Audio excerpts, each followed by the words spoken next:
And actually his hand is the highest one. Yeah. But do you know how many times that student will be skipped over? Right.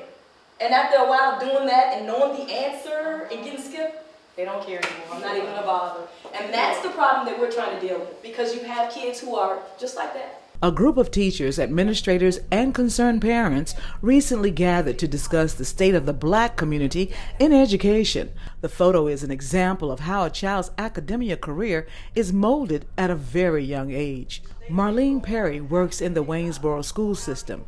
She also has a son in the public school system. To build trust, it only takes one time to have a mistrust. And a lot of times, it starts early with your child's education. There's an element of distrust. It could be something very minor. And so once that starts, it just keeps on, it's like a domino. So it's hard to rebuild the trust. And it could be like a minor infraction. Your child could have done something in school that you think they were overcorrected for. And that's when the mistrust can start.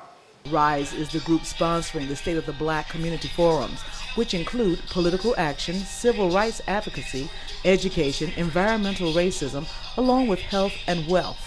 Sharon Fitz is the Chief Executive Officer of RISE. RISE is an organization that's formed to address very specifically the issues that the Black community are struggling with.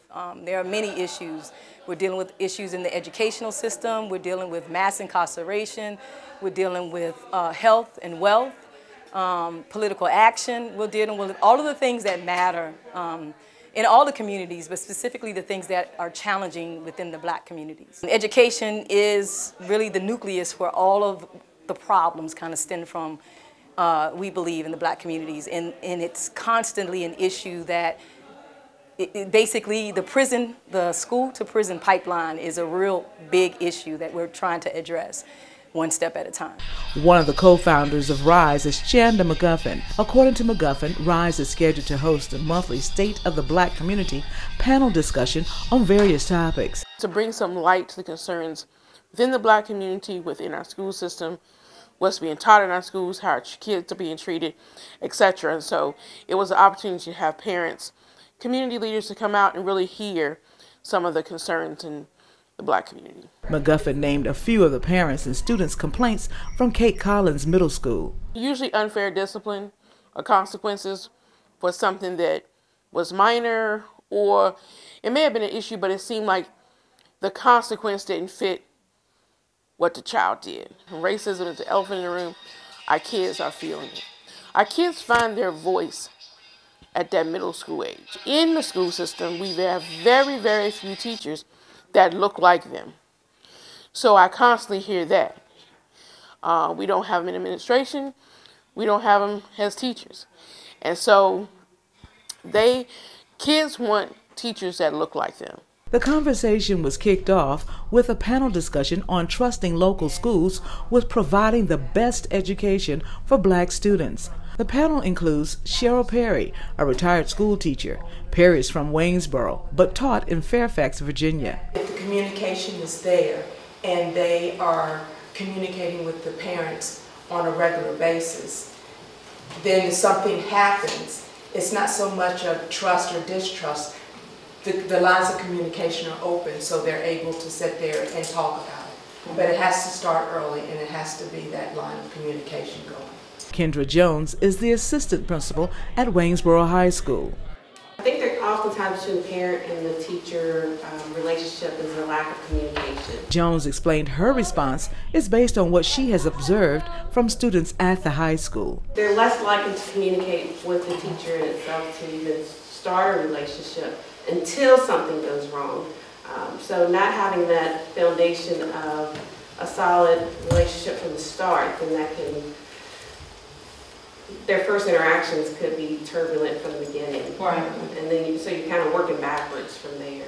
Michael Bell is a teacher at Stanton's Robert E. Lee High School and has children attending Stanton's schools.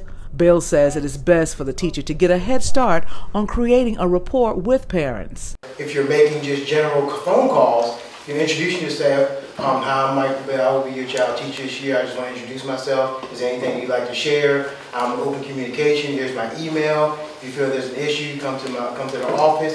If you can't contact me, feel free to get in hold of administration and set up a meeting. And if, like you said, they're coming in, they can't get a hold of the person, then, you know, I know my school, we always have open line of communication. We have an open door policy. If as a parent, you'd like to come in and watch the way I interact with your child in class, you're more than welcome. Christine Poussin is a Staunton school board candidate. She has 2 kids in Staunton's school system. I think we need to do a better job of figuring out how these decisions are made about SOLs, etc. We've got the Department of Education that's involved.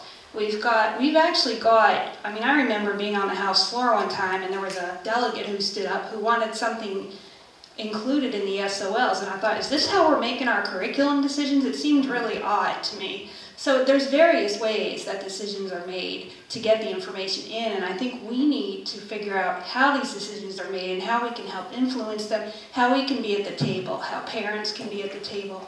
A Staunton teacher explained new requirements for testing students. On a state level, the requirements for high school graduation have just been changed to where you only have to pass 5 SOL tests, and Kendra's going to speak to this better than I can, I think.